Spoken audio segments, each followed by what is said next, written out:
So welcome to the third session of the CJC Masterclass. Again, I'm Vivian Chow. I'm the Independent Program Director of Cultural Journalism Campus, and I'm also the co-organizer of the program. I have a day job as a newspaper journalist covering arts and culture. So just really quickly about CJC. The CJC, it's a non-profit education initiative aiming at educating and training young cultural journalists and critics and raising society's awareness of Hong Kong's cultural development and cultural journalism. So today we're going to talk about... Sorry. So today we're going to talk about visual arts and the Hong Kong cultural ecology. And today we have two distinguished guests. So first on my right-hand side is Magnus Renfrew, who's currently the Director Asia of Art Basel, which I hope most of you have been last year. And they're coming back this year, of course, in May. So just a brief background about Magnus. So before doing Art Basel, so Magnus led the development of Art HK, which I'm sure most of you should have been to if you were coming here today. So Magnus was the fair director for Art HK since it was launched in 2008. And before Art HK, so Magnus was the head of exhibitions for Pearl Lam's Contrast Gallery in Shanghai. And before that, Magnus was a specialist with Bonhams in London, and you were working at the Contemporary Asian Art Department. And on my right hand, oh no, this is left. On my left-hand side is Morgan Wong. So Morgan is an artist from Hong Kong. So he just returned to Hong Kong after completing his MFA in Slade in school. Slade School of Fine Art in London. Morgan's works have been shown around the world. He has a long list of credentials, and he was shortlisted for the Sovereign Asian Art Prize, the Hong Kong Art Biennial, and he was a winner of the Silver Award at the Hong Kong Independent Film and Video Awards. So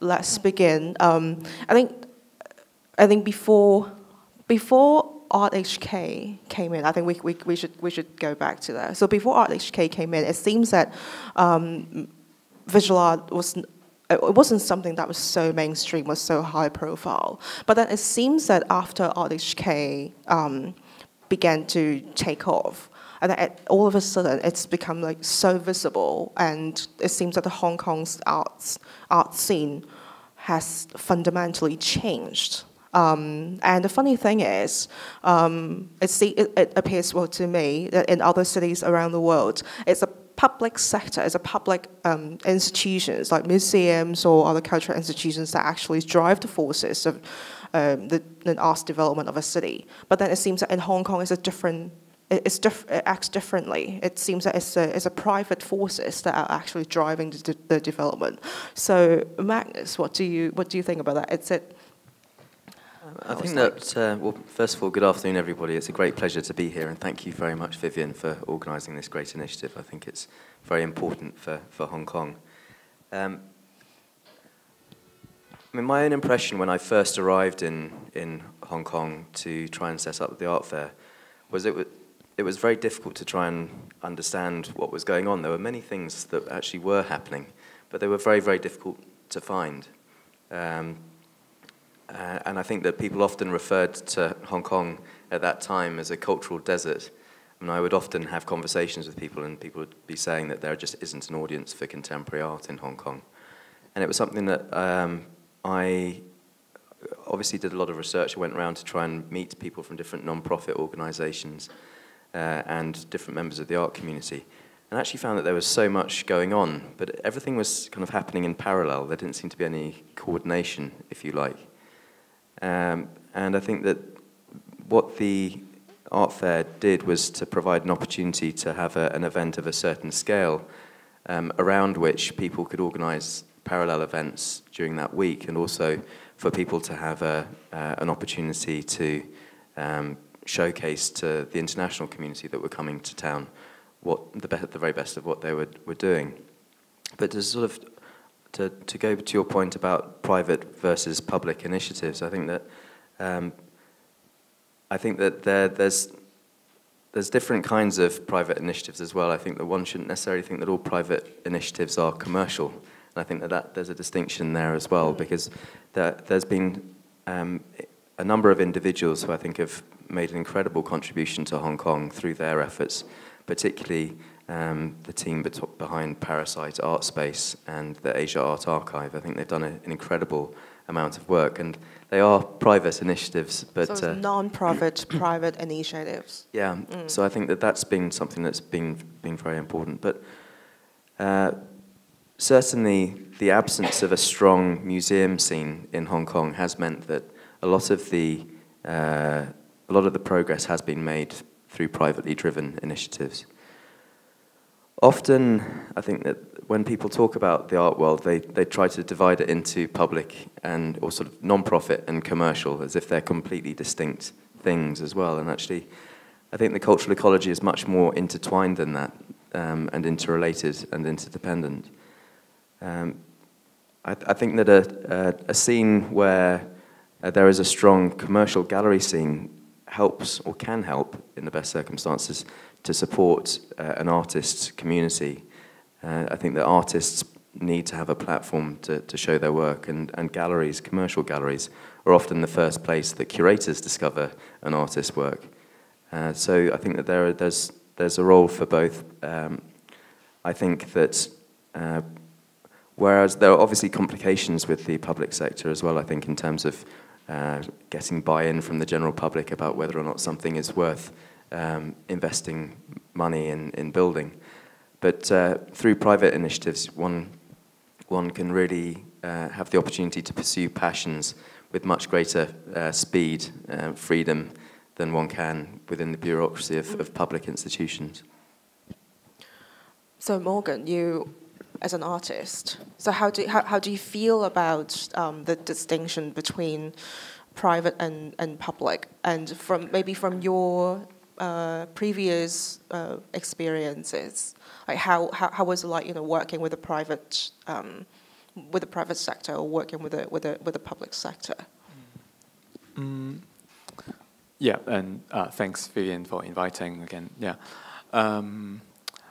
I think working with private sector is, like what Magnus said, is much quicker, or like a much, because you can really talk things through to individual, and then it's like you're not working with a whole system, and then it can make things happen like much more organically, and then it really helps for the artists to really grow or like to build up their project in the way that they really want to.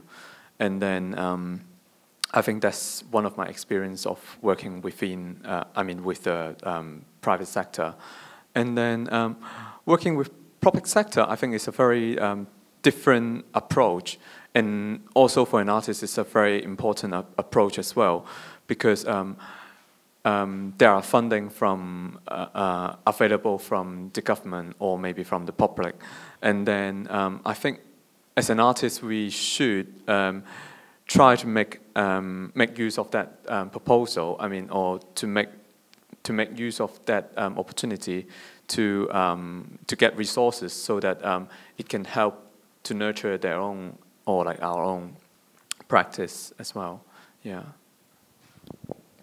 So there's no particular preference, or how should I say?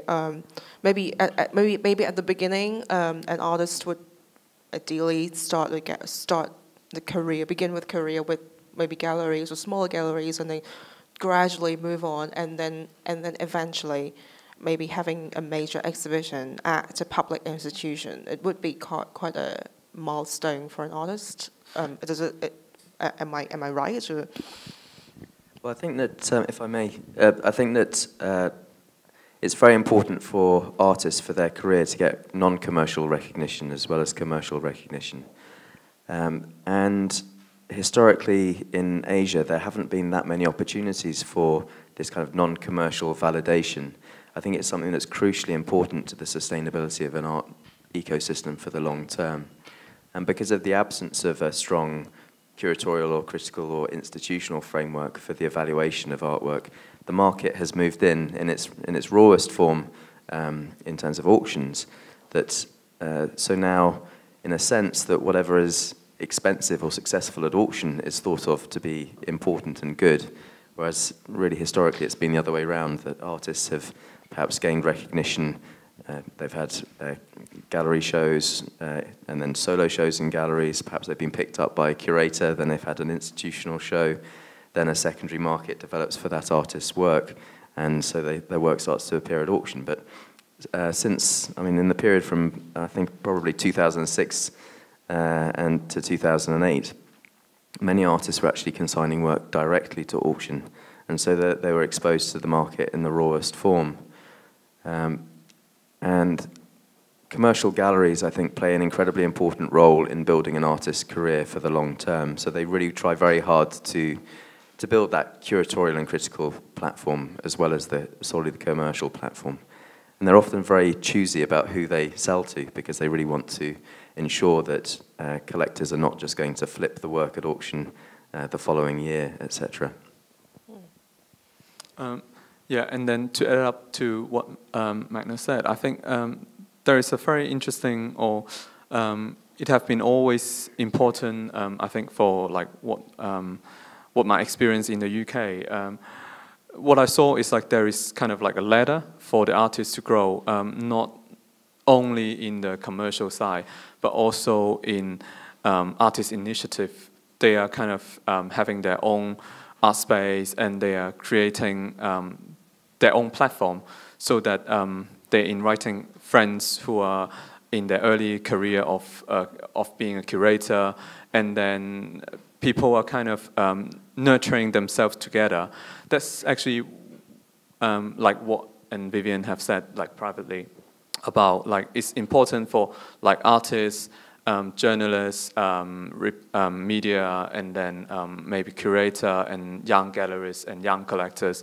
They are all working together in a whole art scene, and then they all grow up together, and then it become kind of like a very strong force, and then it become the future of the whole strong art scene. Yeah. I just wanted to add to that. I think that often galleries and gallerists grow up with their artists. Often the principal of the gallery is of the same generation as the artists that they represent, and they grow together as well. So I think that issue of really just getting on with it, I think, is really important, and that sometimes I think that people often wait to be given permission, or to be given some, or put up their own obstacles in terms of saying that they require funding to do things. Actually, often artists in other parts of the world are very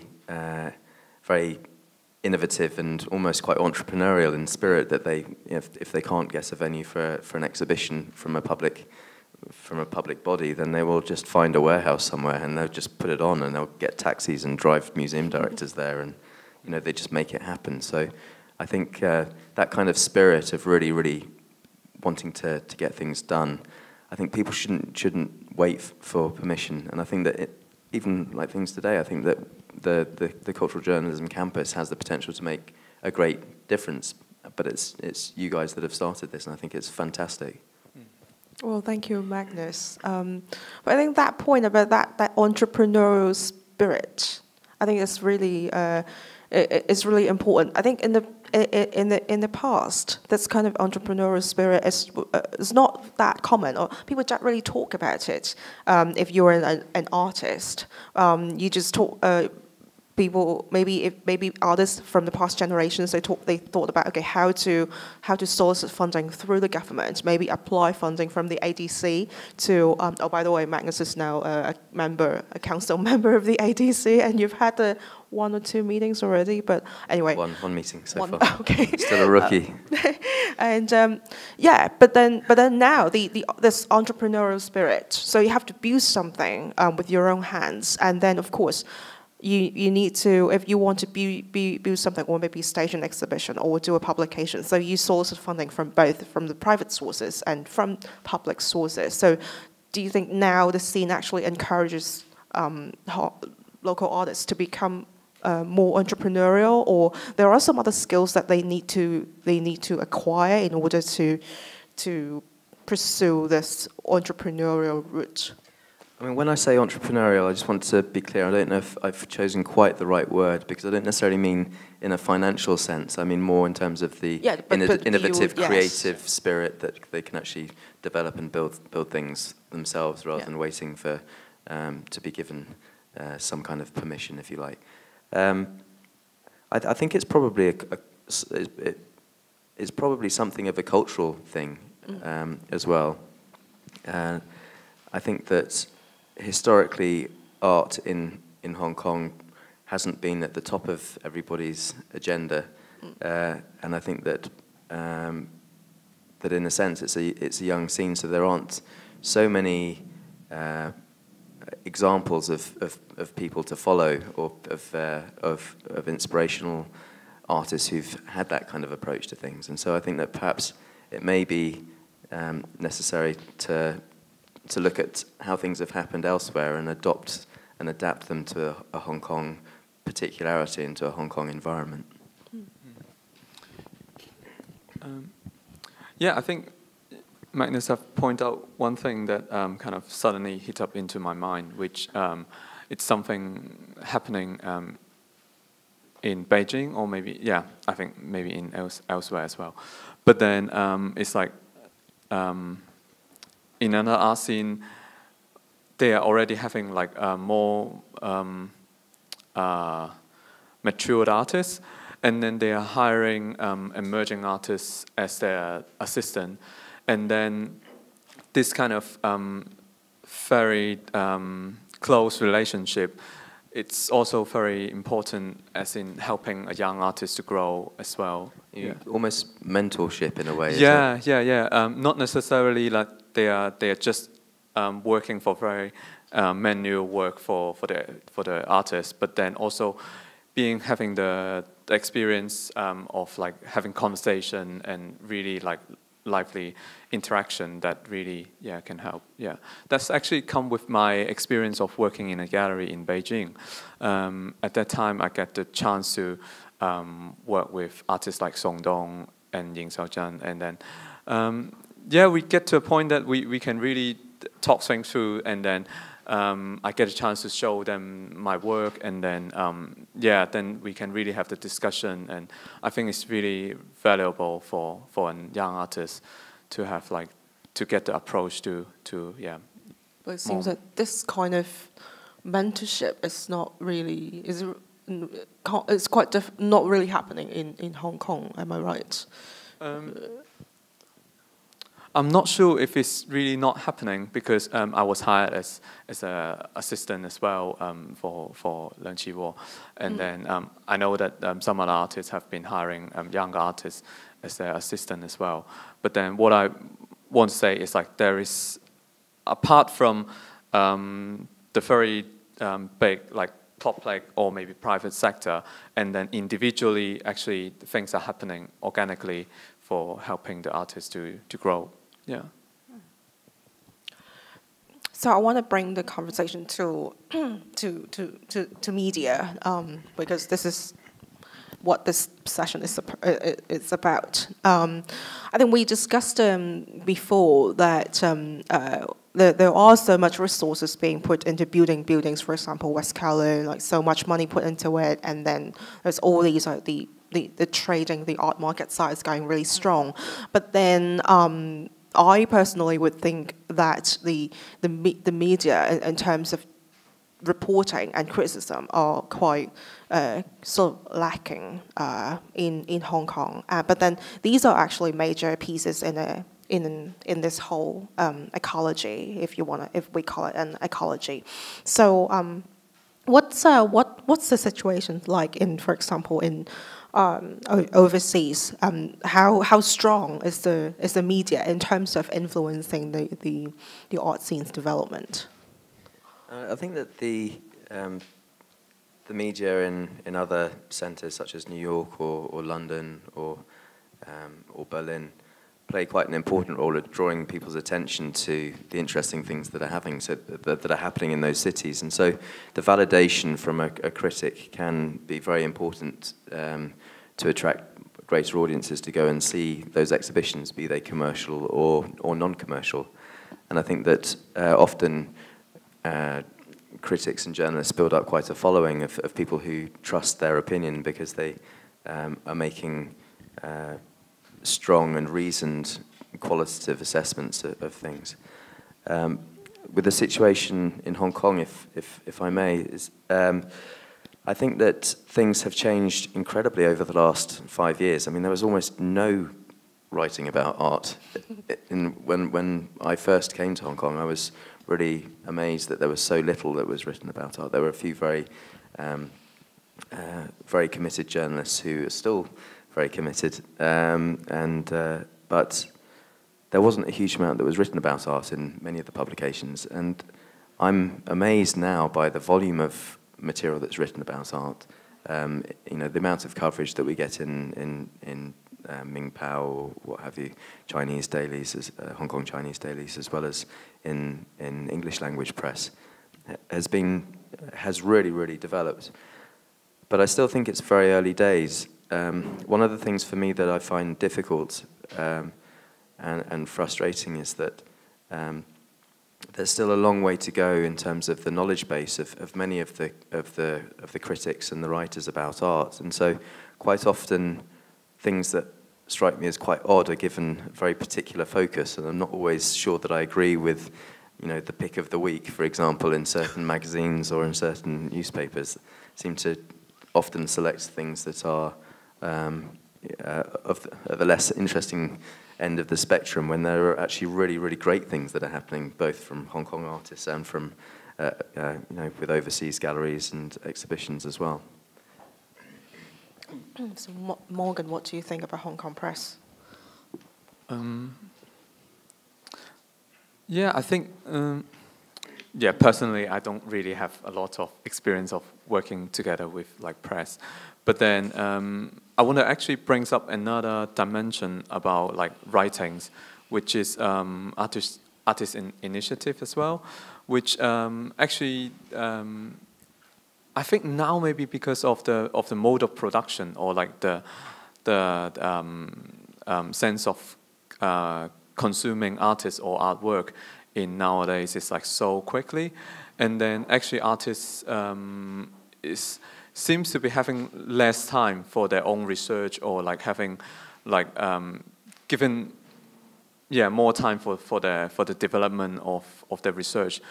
And what I'm trying to say is actually in early time of the Parasite, I heard that they actually have published journal as well.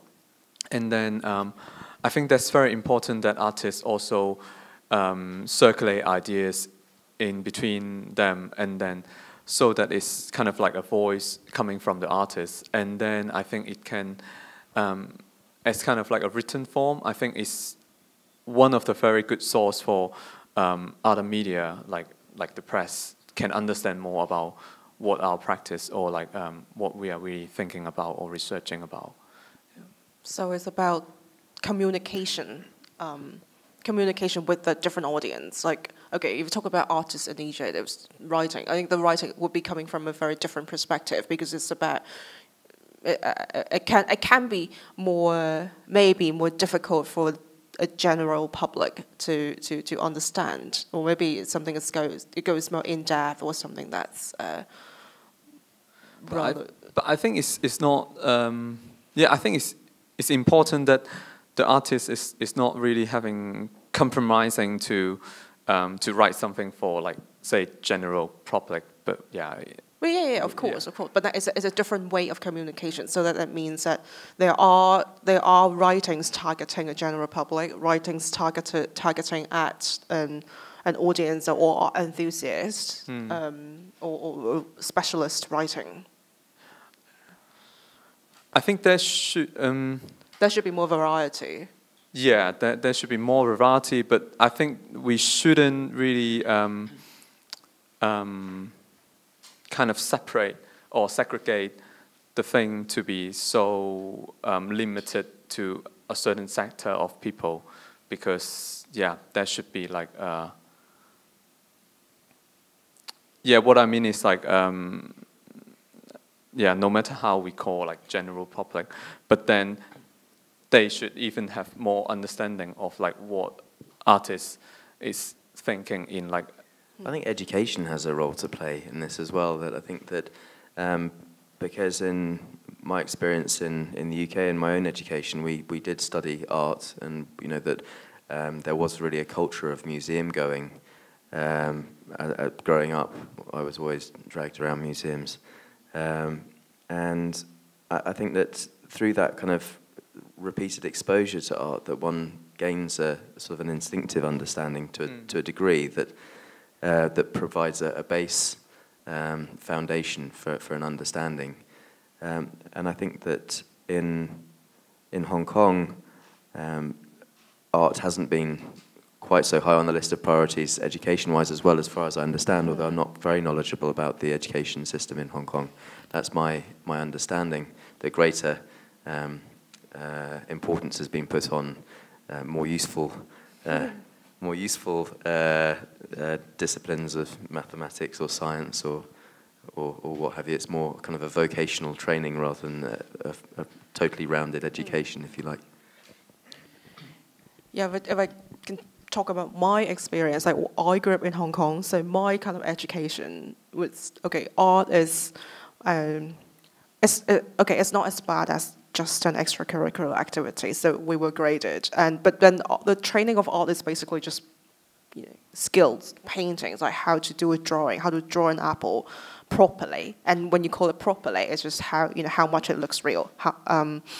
But then that's about it. Okay, in history classes, I think I was lucky that some art history was incorporated in history education, but it was just really basic. So we went through the Renaissance period and then what happened before and after, and how that period was tied into the kind of the political or social development with the history at that particular point, and then afterwards, so very, like you said, which I agree, there's very little education or very little emphasis being put on arts and culture.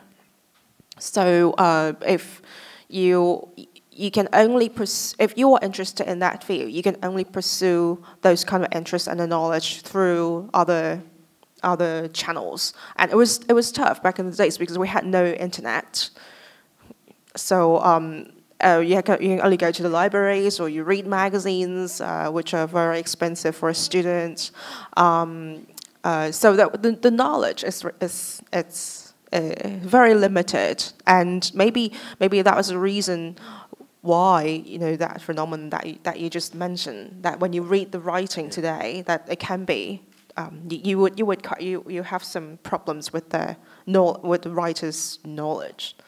But then later, I think these few years and things really have changed, and there's always this question that I have in my mind, that does art writing have to be limited in the arts pages or in the culture section, or can it be in the main section of, say, a news in a newspaper? That's what I work for. So I would try to push the envelope, like, to bring art into the main section, because if you go only people who are interested in art would go into the art section. But then for the main section, it's a section that everybody reads. So, how do you? I think that it would be wonderful.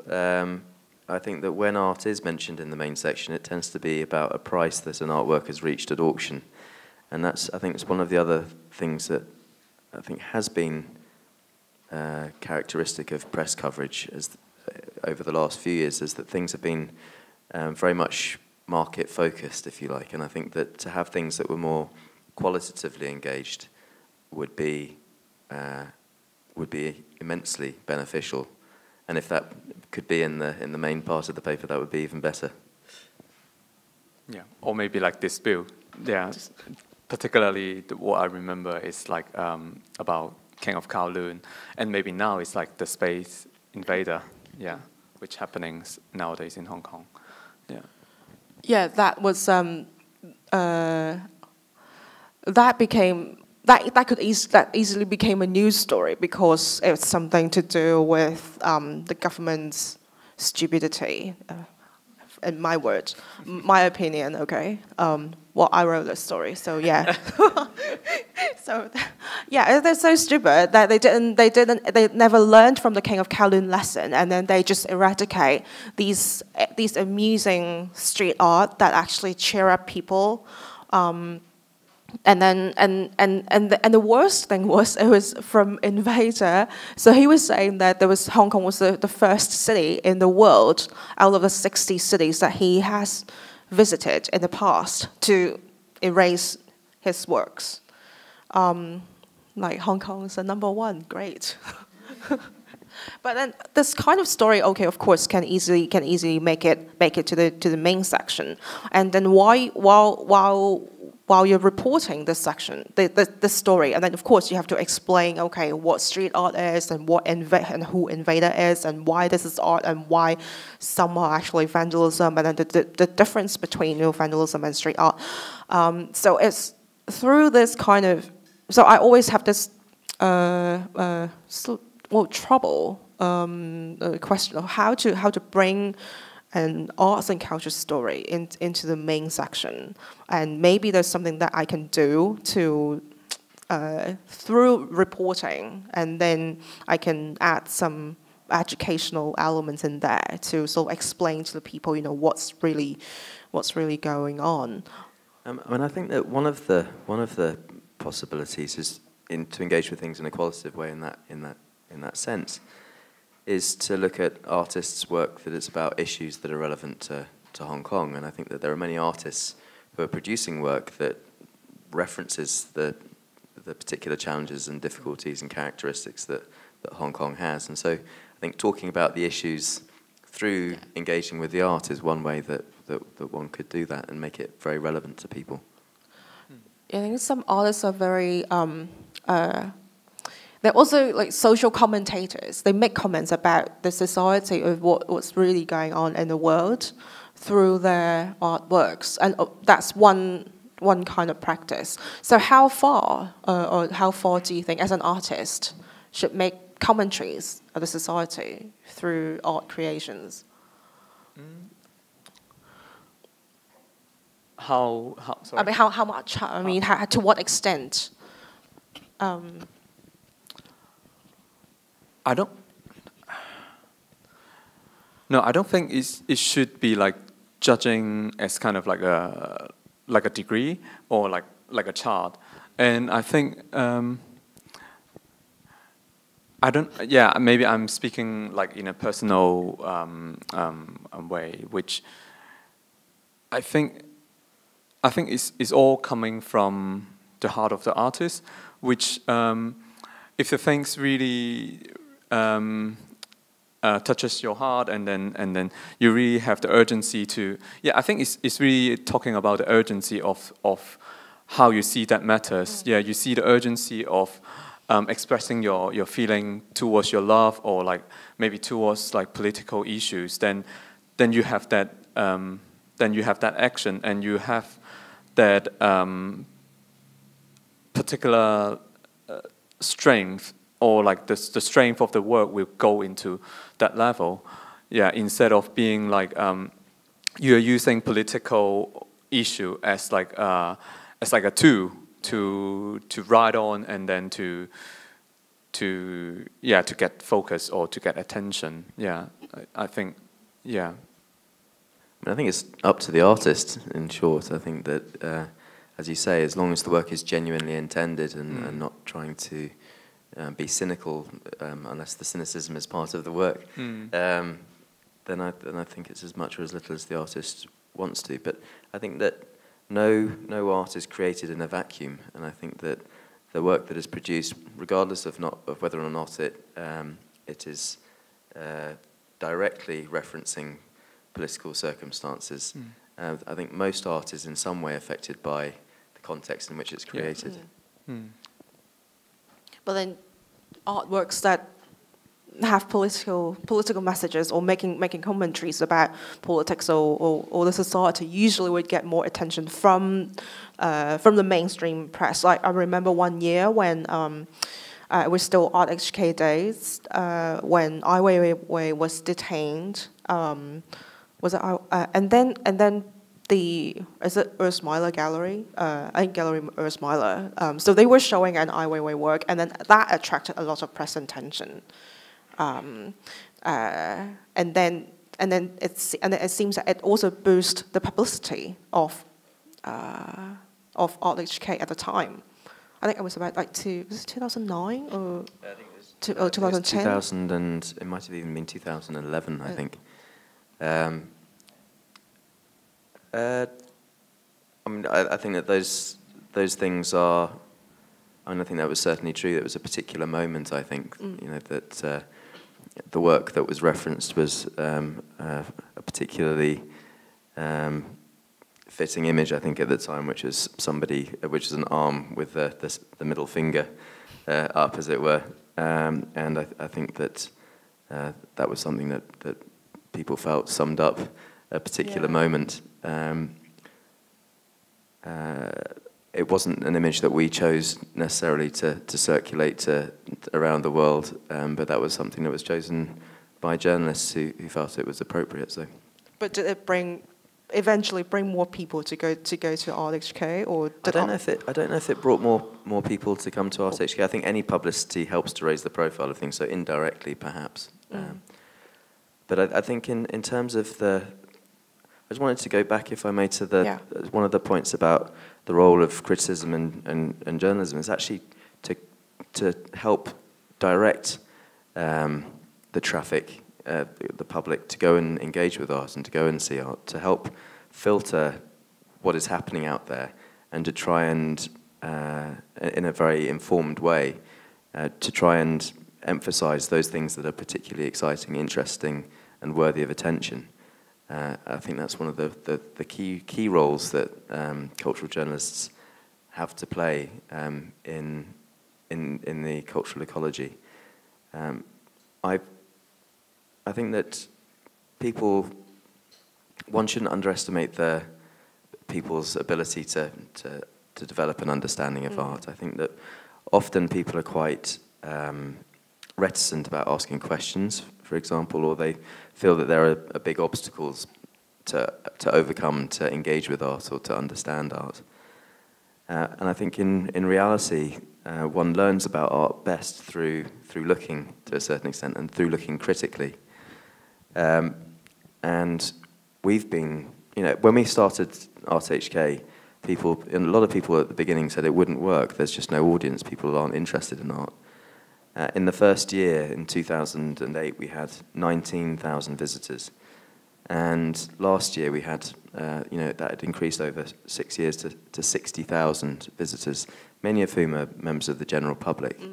And we have, I have friends from Hong Kong who are of a similar age who said that they just didn't have the opportunity to see art when they were growing up, and they're taking their young kids, and their kids are fascinated by what they're seeing and totally open to it all. And I think that the ability to have the opportunity to see art is probably the most important way of engaging with art. And I think that critics have a great role to play in helping to direct the audience to those things that they think is worthy of attention. And then what I'm thinking is about how artwork, or going back to political issues in artwork, which are they're always a dangerous of being relied on by the press or maybe by audience, that they're kind of having a superficial understanding, or they take on what they want to express and then use it as a tool or a means, and then to express their own like argument in and then that's one thing that kind of happen. I mean, like sometimes happen, and Or maybe that can go back to that theory of the author state. So once you've created a work, then the work does not belong to the author anymore. It belongs to another rim, and then so people are free, or it's up to the audience to interpret. Yeah, it's up to the audience to interpret. But then the thing is like there is always the artist's initiative, and it's sometimes being neglected, and then being interpreted, or like being interpreted in. I mean, I think that things can be hijacked and given interpretations as a matter of political expediency, but I think what's really important is to have balanced journalism that's informed, that can take a stance on things, but does that on the basis of understanding having a sophisticated understanding of the whole picture, not just focusing on one thing and exaggerating it. I also have this question of the tolerance of criticism in the art world. This is an issue that I talked about in the past two sessions. Whether it was in the film in the film world. The Hong Kong film world. So the experience is that, okay, if you write a review of a movie, if you trash that, and then you will get a call from someone telling you, okay, oh, can you please, be not so harsh next time, or maybe if you don't like it, if you're going to trash it, maybe don't write it. But then, how is the art world's tolerance of criticism? Because this is real. I think this is a very important issue in terms of writing, and as a reporter or as a critic. I think especially today, these days, especially when we talk about press freedom of expression. Of course, today we're not necessarily touching on the political situation of Hong Kong, but then it also is also about the different kind of freedom of expression. It's about whether you are truly expressing your honest opinion about maybe an artwork or an art show, or making criticism about the organization of something. So how is the art world's tolerance? Well, I think the art world's tolerance is probably the same as everybody else's tolerance. Nobody likes being told that things aren't very good, or that they're not very good at their job, or they're not very interesting. I think it's hard not to take that personally, I think, sometimes. But I think that there is so much going on that is worthy of interest and worthy of attention, that to emphasize those things that aren't worthy of attention is a slightly odd strategy. I think that where criticism is justified, I think, is when negative journalism is particularly justified, is if a journalist feels that something is given undue attention, or that the attention that they're getting is unwarranted, misguided, and the claim that they're getting and the success that they're getting is not justified. And I think that is really voicing an opinion in a very meaningful way, because there's reason behind it. I think that when one is making any kind of criticism, whether it's positive or negative, I think that it needs to be backed up by solid analysis and explanation, and that, I think, is absolutely crucial. If it's just being negative without really trying to explain why it could be better, or why it's irrelevant, or what have you. I think that's, in a sense, it's just hollow. It's not really interesting to just badmouth things for the sake of it. I think you really have to give solid backup and solid reasons as to why this isn't so interesting and other things may deserve more attention. But as I say, I think part of the role of the the press is to really emphasise, of cultural journalism, is to emphasise those really interesting things that are happening. So to provide too much focus on things that aren't interesting, I think would, when there is a limited amount of space on the pages for arts coverage, I think is not necessarily that positive.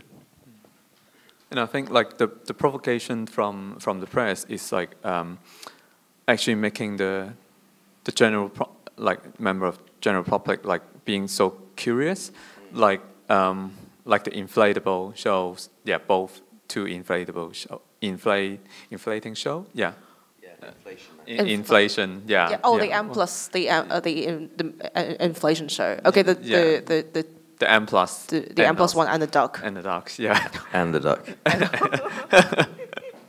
Yeah, I think it's kind of like providing a platform for exchanging idea, which for the both sides to really negotiate and also to really go and see what's really happening in the Hong Kong art, and then brings up the discussions afterwards. Yeah.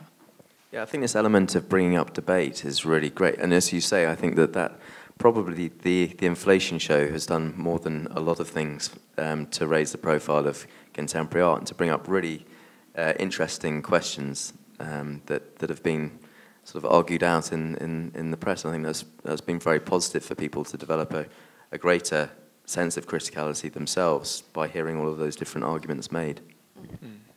I think it was. I think it should be recorded as one very important chapter in Hong Kong's art history in the recent years, because inflation. Okay, I think it was something done for the first time in Hong Kong, and then afterwards it was, and then there was so much discussion, and one couldn't succeed without the other. If there was no duck, probably the inflation show wouldn't have had so many people going, but at the same time, without the inflation show, then maybe the duck wouldn't have had so much publicity or as much publicity as it did. And then, of course, it sparked a lot of discussion. Like even my mum and my aunts, they were talking about the duck and comparing the duck with the pile. So it went down to the very, very general public. You know, people who don't pay attention to art in their lives, but then suddenly they're all interested about actually what is art. Well, it reminds me very much of the British press in the sort of early to mid 1990s when there were the young British artists, so artists like Tracey Emin or Damien Hirst, for example, were coming up in the press. Is a sheep in formaldehyde really art? Is an unmade bed really art? And those sort of questions being argued out in the pages of the press really did generate great amounts of attention and debate. It was, and I see kind of parallels with the inflation show and the arguments and the discussion around that. I think that it's probably as important for the Hong Kong scene as that debate in the pages of the British press in the early to mid 1990s. And also going back to like the hijacking of the artwork, and then it becomes kind of like a hype to really talk about the comparison and also the understanding of art in these two things. But then it goes into like whether we can really go into one deeper level to talk about the work itself instead of like just talking about the debate. Yeah, I mean the debate is good because it's kind of generate curiosity for art, and then how actually journalism can really brings into another level. That's important, I think. Yeah. I hope I can achieve that.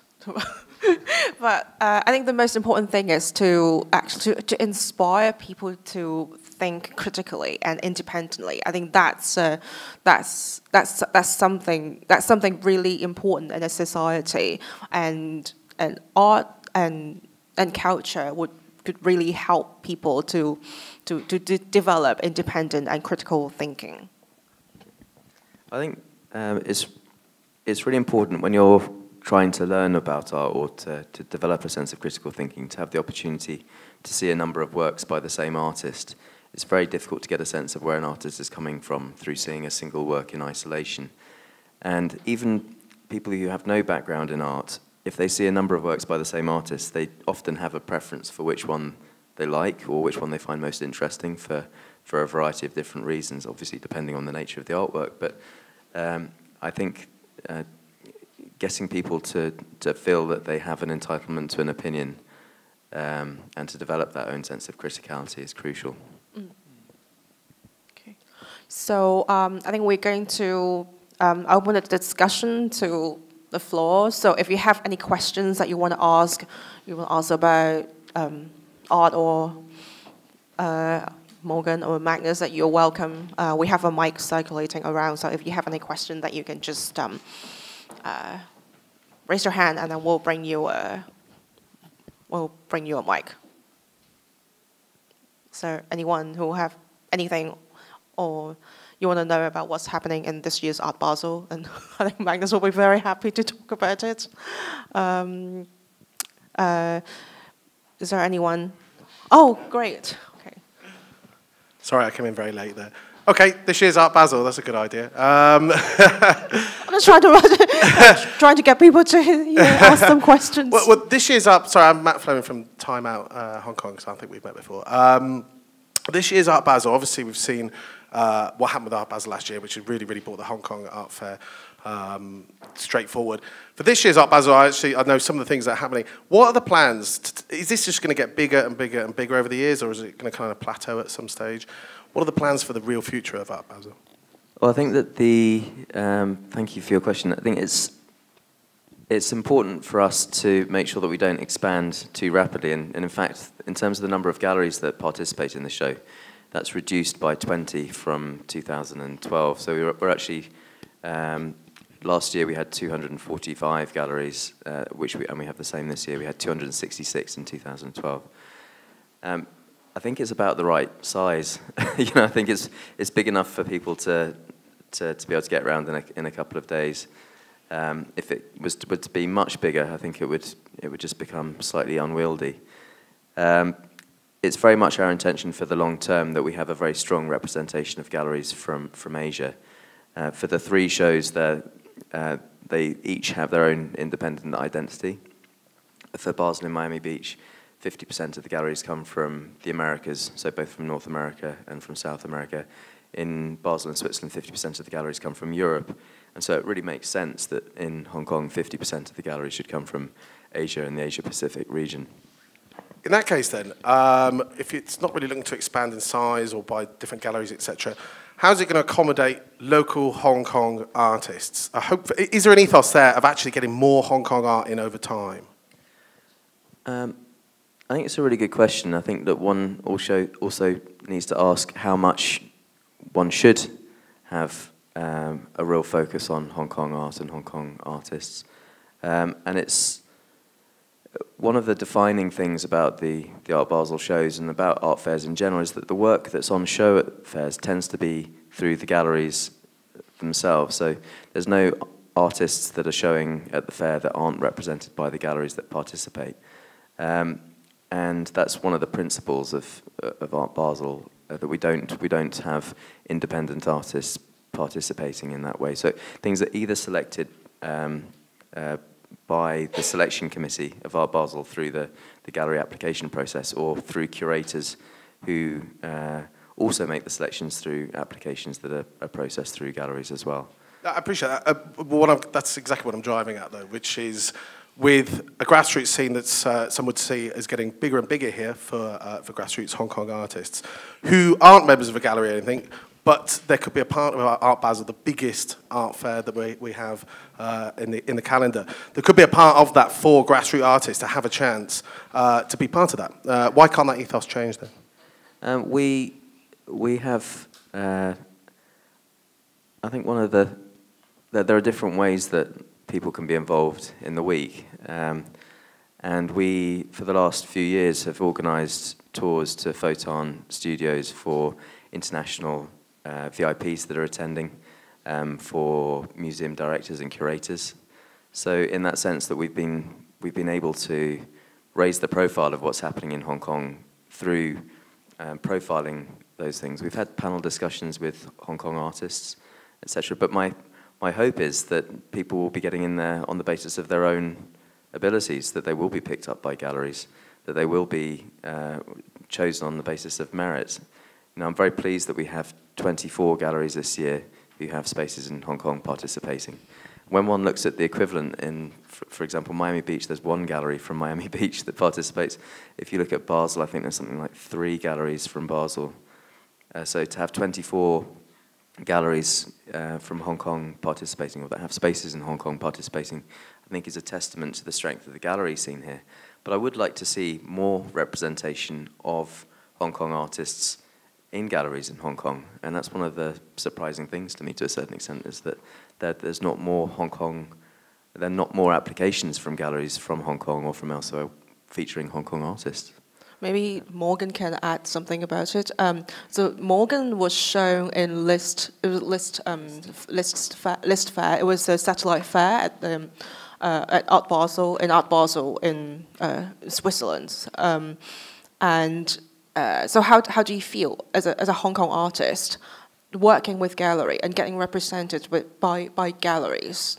And is it difficult to find the right gallery to work with, or are there actually too few gallerists in Hong Kong who can build an artist's career? Actually, I want to go back to your question first. I think. What you're saying is like actually what we have talked about, that whether we should actually have more initiative from artists themselves, and then yeah, I mean, why do artists actually need to subscribe to such a system that you are just seeking of attention or like validation from commercial instead of like having your own initiative, holding events or like holding exhibitions during that time. And I mean, there is actually I mean, it's a very good platform for artists to be showcased in that particular week. But then I think that's also very important that we should keep in mind that art in Hong Kong shouldn't just exist in that week. Yeah. Yeah, no, I absolutely agree with that. I think one of the positive things over the last few years in the commercial side of things is how the gallery scene has developed in Hong Kong, and that now there is the opportunity year-round to go and see interesting exhibitions in a number of very strong galleries. And I think I've been working very hard, I think, in the lead up to the 2012 fair, and I hadn't had a chance to go around the galleries for quite a while. And then all of a sudden to be able to go and see a Gursky show in one place and a Kiefer show in another, and to go and see a great exhibition of Hong Kong artists in another space, I was just almost having to pinch myself. It wasn't the case 6 years ago that you could do that. Actually, speaking about audience, there are some facts and figures that I can share.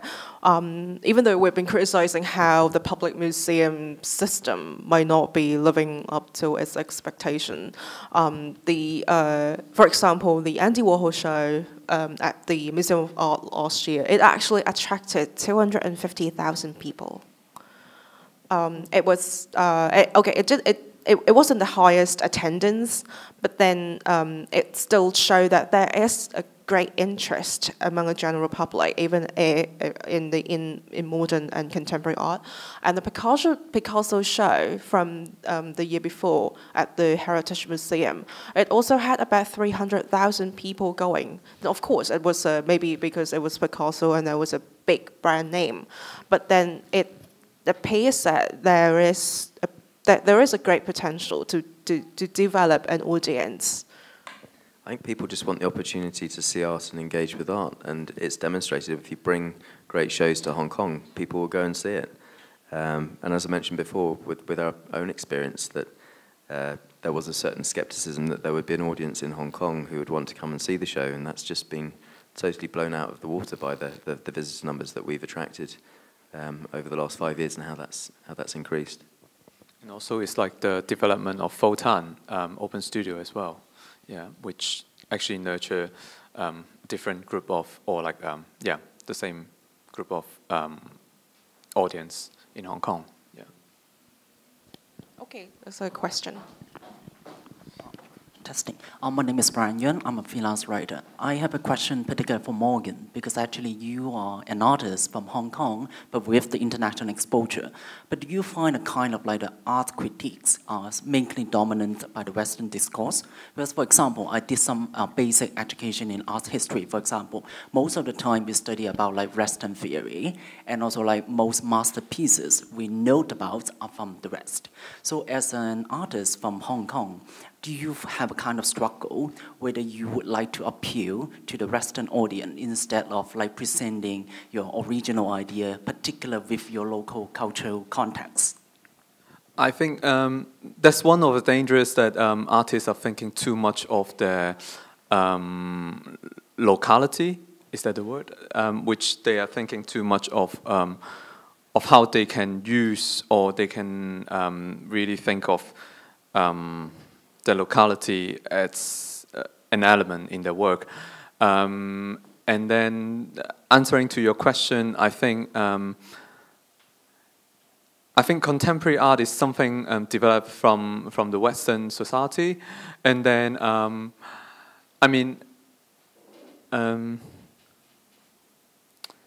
no, I don't. No, sorry that I kind of lost your question. Sort of like, do you have kind of struggle?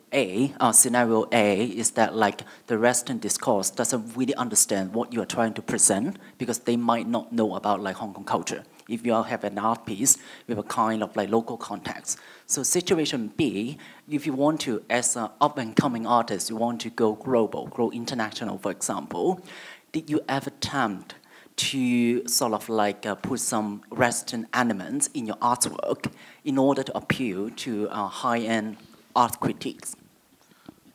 To be honest, it's a weird question that I feel like. Yeah. Or maybe put it this way: when you create an artwork, do you calculate? Yeah, that's exactly how weird it is. Yeah, of asking. No, when you make, for example, okay, when you make a film, you calculate, okay, you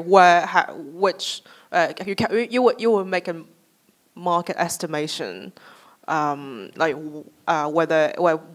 it will sell, the rights transfer, and also the box office. But then when you create an artwork, does it work that way? Do you calculate, okay, which kind of audience that you want to target, or where this piece of artwork will take you to the next level? I think that the most important for an artwork that can sustain is the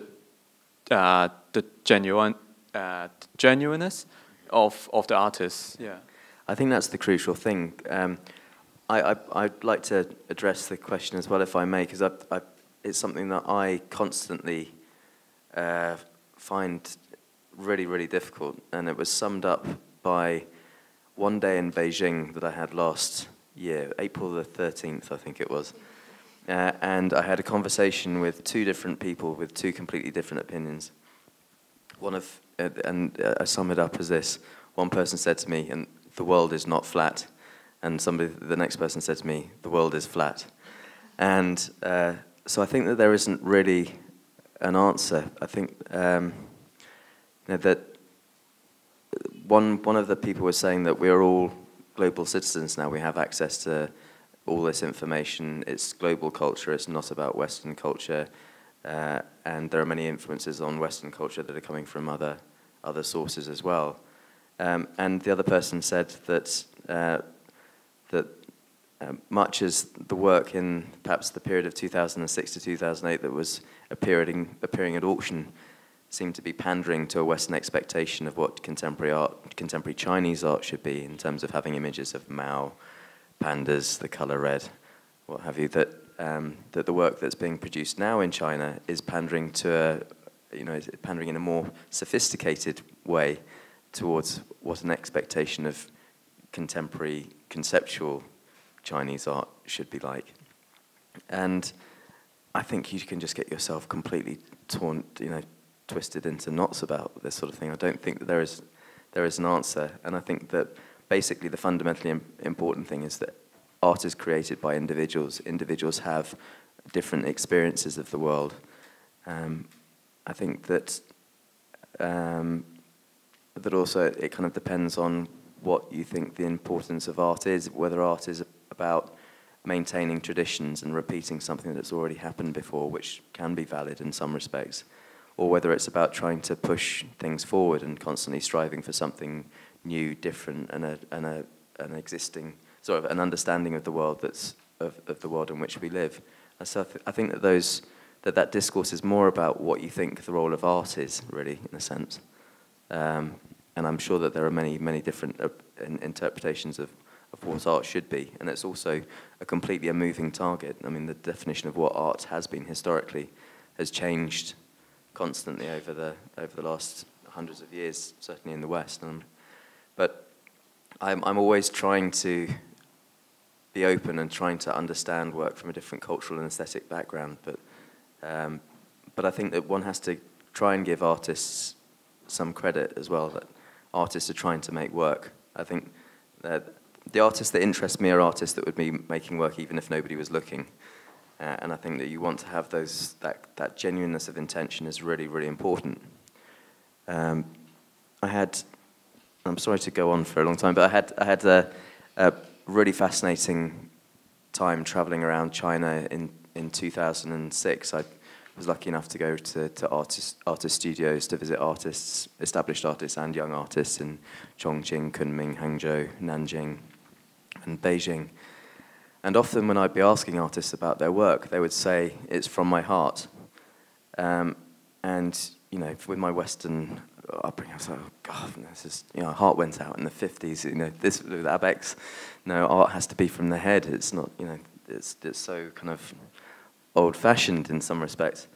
And it really, I think, though, that now my feeling about what art should be is almost, has been affected by my being in Asia and trying to engage with art from Asia, that actually art is really important. But for me, it made me think that it has to be from your heart in terms of it being genuinely intended. I think it has to be from your head, because it has to have some kind of, you're making work for a purpose. It has to have, you know, the very best work has to have some demonstration of your technical ability. Whether or not it's you deciding that you don't want to use your technical ability, that's okay too.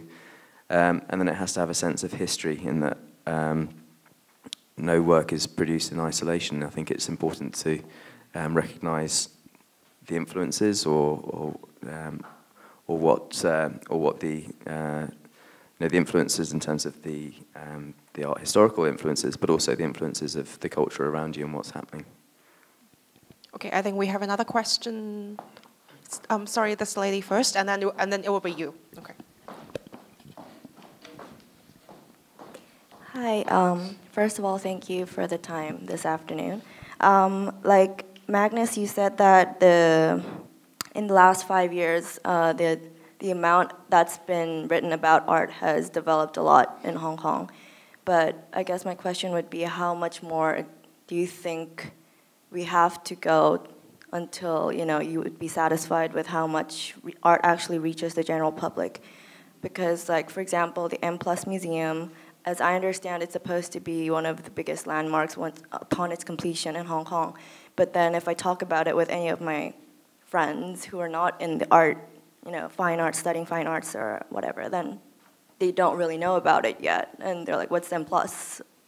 And I would think that, you know, for something that's to be something so big, I don't know if it's just because it's so early on in the stage of its development that the media has not reached the general public, or is it about to come, but is it just the timing, or do you think that there actually has to be something done more in order for art to actually reach the general public?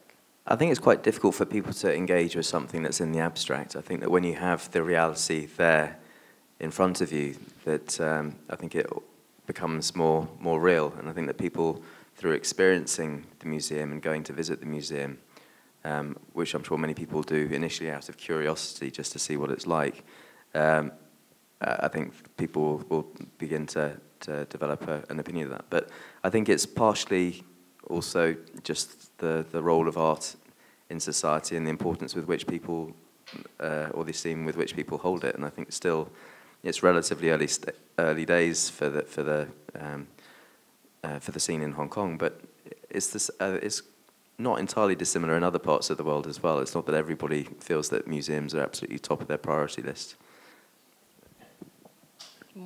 Morgan, you have anything to add about M+, people's expectation? Not particularly to this question. Sorry. Yeah.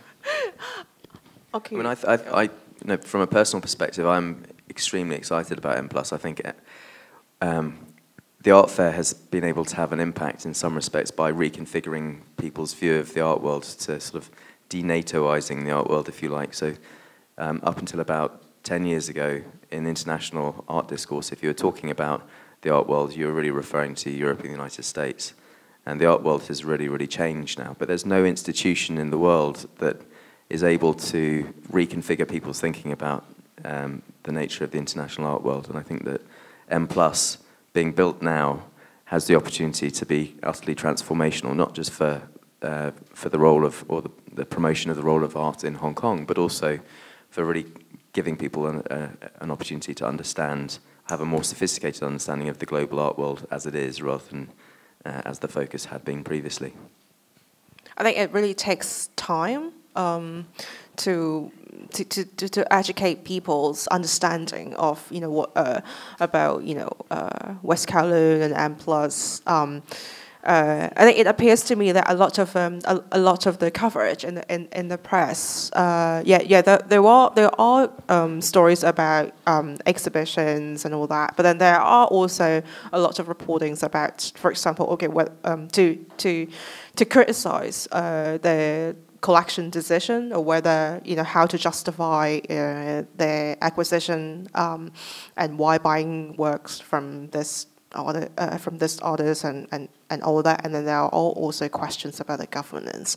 So I think perhaps it will take a really long time for people to actually get used to a museum culture to be developed. But then at the same time, because of I would imagine it's because of West Kowloon, because of M+, and then the government museums are actually are revamping drastically, and then the Museum of Art will be closed in September until 2017 to revamp, and then they're going to build an extra floor to accommodate contemporary art, which is something that is.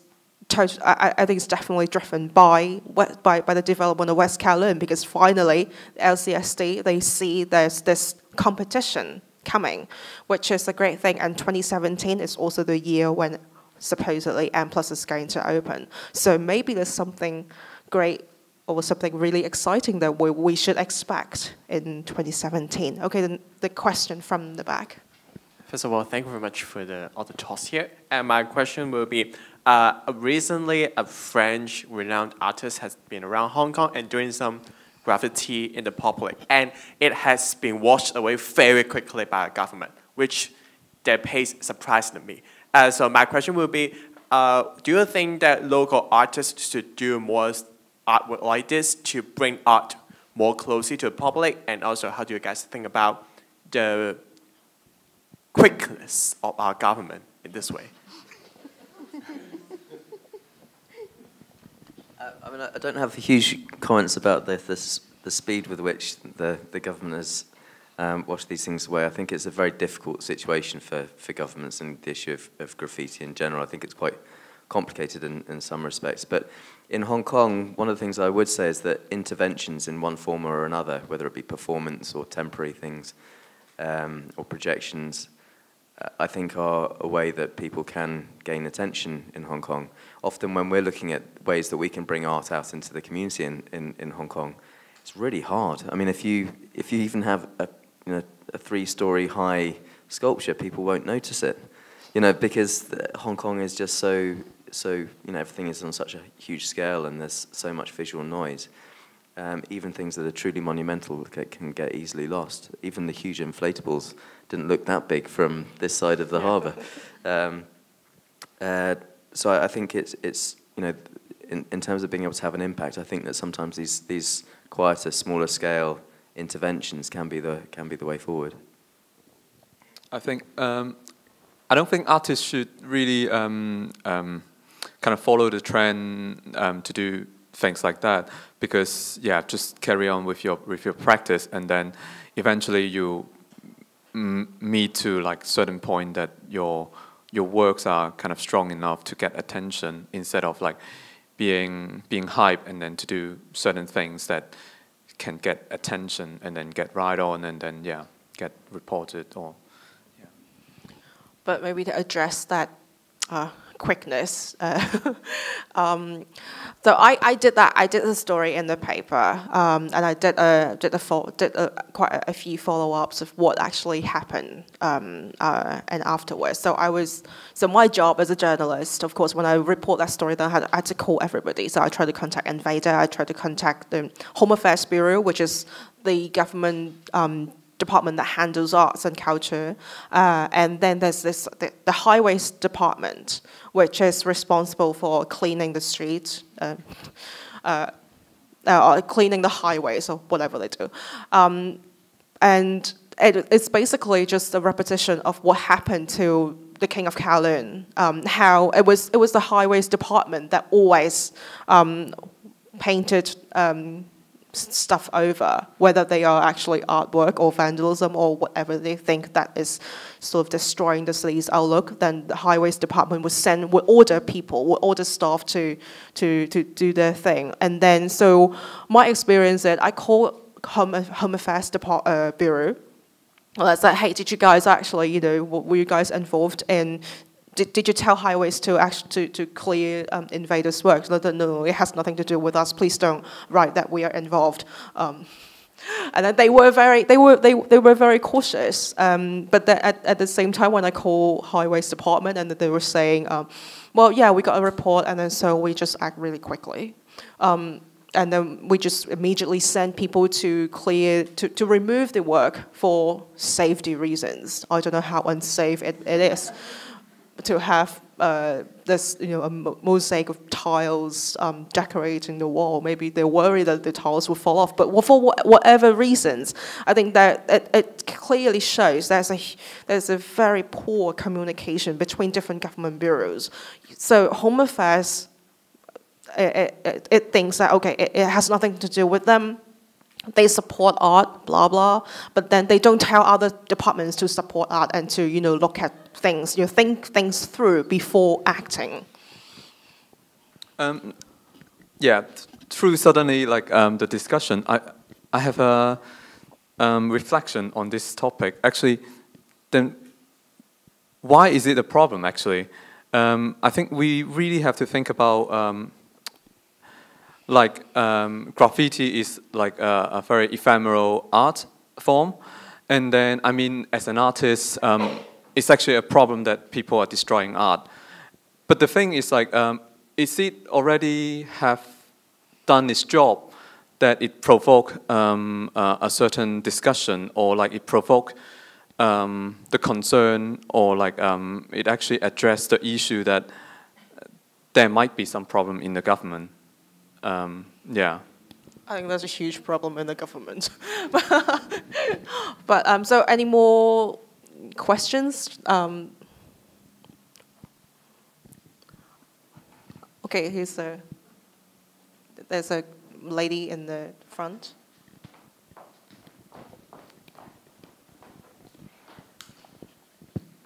I see that you see the development of Kowloon Cultural District and the M+ Museum and the up-and-coming sort of development of art in terms of press and real estate development as a sign that people are paying more attention to it. But how sustainable do you think it is, and how really genuinely artistic this sort of effort is? Because if you look at West Kowloon Cultural District, it has mostly been privately sold off the properties, and if you look at the Soho district right now, and it's sort of encroaching into the Hollywood Road, which is traditionally known as the antiques and the traditional sort of art area.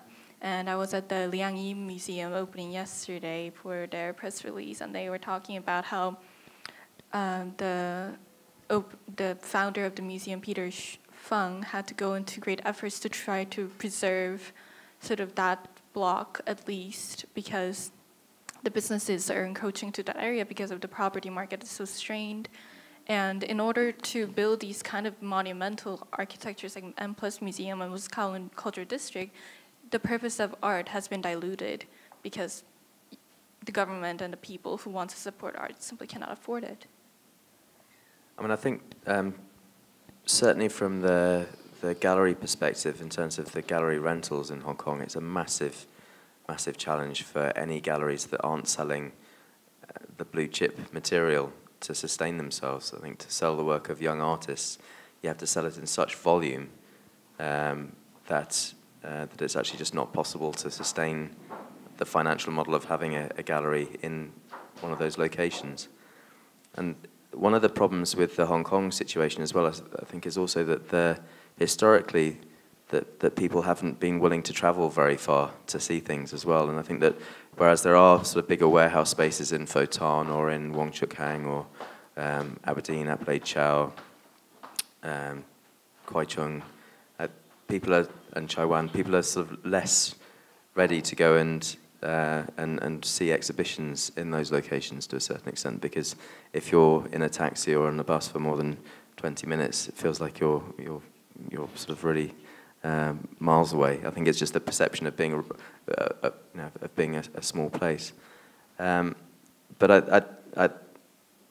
I think that the museum in M+ will have great potential to raise the profile of what art is. But I think that your question also, it just depends what is the right platform for artists to be seen, in your opinion. How sustainable do you think these efforts are, and how artistic are they really? Because in order to have this kind of place and have the kind of profiles, the high profiles behind it, there has to be some kind of sponsor or some kind of financial drive. Because West Kowloon Cultural District, for example, 80% of it is going to be restaurants and high-end stores. And if you look at, for example, the 1881 heritage across the Kowloon, and they're trying to preserve history and culture, but in fact they're hosting high-end stores like Cartier and Louis Vuitton. And you see this kind of theme weave throughout Hong Kong presentation of history and art, is that they have to have some kind of avenue of financial support. So how do you? Well, I think it's just a reality to a certain extent. I think it's a reality that's becoming even more stark in the West, where governments are having huge problems being able to afford to fund cultural institutions. People are more and more relying on private funds, be they individuals or commercial enterprise. I think that's a reality the world over. I think that it's also a reality of our world that art is, in general, is best seen in big spaces where you have a lot of room around it. Real estate is incredibly expensive, and I don't really see what the alternatives are particularly. I don't have a major ideological problem with the idea of non-commercial institutions being patronised or patronised by commercial institutions or private individuals. I think that has historically, certainly in Western culture, a lot of art production was funded by private individuals. I think that it's been state, church, and the affluent that have really pushed art forward, and certainly in Western art history from a very early stage. But I think it's a matter of how to strike a balance between. I think it's absolutely necessary. Say, for example, West Kowloon or some other institutions to find a way to finance their projects, because you have to pay artist fee if you get an artist to work, and you have to hire people to actually manage the institutions. So those are the costs, and it's just. It's unrealistic if we just think, okay, if we want to have this project without any possibility to generate income, and it's difficult for that institution to survive, and then people will criticize, okay, if for example, West Kowloon is going to come back to Lashko to ask for more money, but then the thing is, they actually they could have found a way to make money themselves. And then if they go back to Lashko to ask for more public money, and then people are going to criticize. So actually, what do you want? Do you want them to finance the operation, or do you want to give more public money to support that? I think we need to think about that issue. Is there anything? Yeah, and I think nurturing young collectors are also a very important. I mean, in terms of private sector, so many important museums are actually private owned in the Western or in other in the globe. I mean, so actually. For nurturing private collectors, it can help, acquiring collections or helping young artists to grow in a much quicker way. Yeah. I think on that note, we should conclude today's discussion. But if you have any more questions, feel free to drop us a message on our Facebook. Thank you very much for coming today, and thank you, Magnus and Morgan, for taking the time to come to speak to all of us. So hope to see you next time in the next CJC Masterclass, and it will be on performing arts, and Louis Yu from West Kowloon will be attending. So if you have any questions about West Kowloon, please come next time, and stay tuned for the information about the next CJC Masterclass. Thank you. See you next time. Thank you.